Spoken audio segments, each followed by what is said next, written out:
Hello guys, welcome back to my channel. Ngayon, pinasyalan natin yung old city ng kapital ng Iceland, yung Reykjavik. So far game, makikita niyo yung mga lumang building, hindi siya katulad sa ibang European states na ang lalaki ng mga building, gaganda ng mga architecture. Sila makaluma, ayan, ang liliit. Siguro dahil hindi rin natin masabi kung gaano kalakas ang mga lindol dito pagka may mga volcan eruption. So pero mapapansin nyo guys, maliliit lang yung buildings. Hindi talaga pinakamalaki na yung second floor doon sa old city ng Reykjavik. Reykjavik. Yung ayan.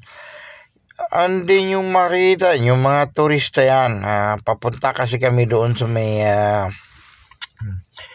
yung well-known nila na very unique church, which is according sa history, dinadayo daw kasi dahil may organ sa loob, which is malaman natin mamaya pagdating natin doon.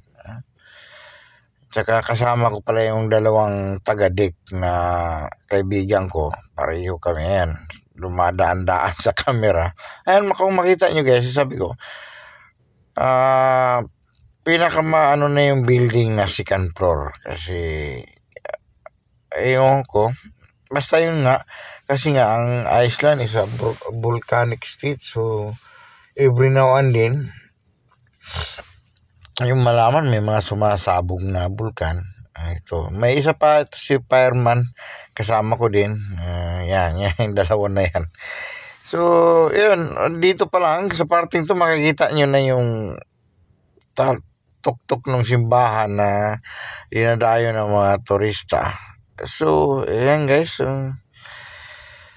hindi ibig sabihin colorful din sila, may mga pintura din yung bahay, kaya lang hindi uniform, may pula, may pink. So ang isa ring napansin ko guys, hindi ganun ka-crowded ang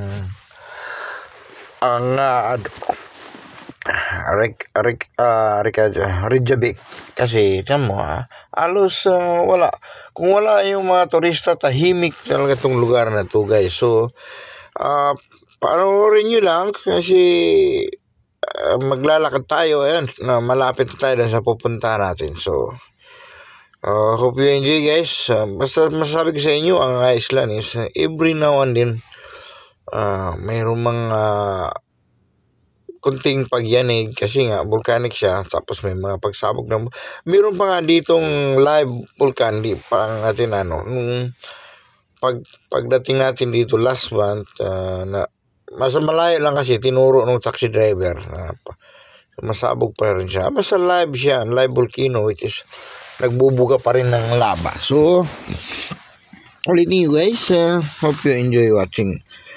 Panoorin yung video hanggang sa katapusan. Hope naman na huwag kalimutan mag-subscribe, manood, or pindutin yung notification bell kasi marami akong masishare na magagandang lugar sa Iceland. Thank you very much again for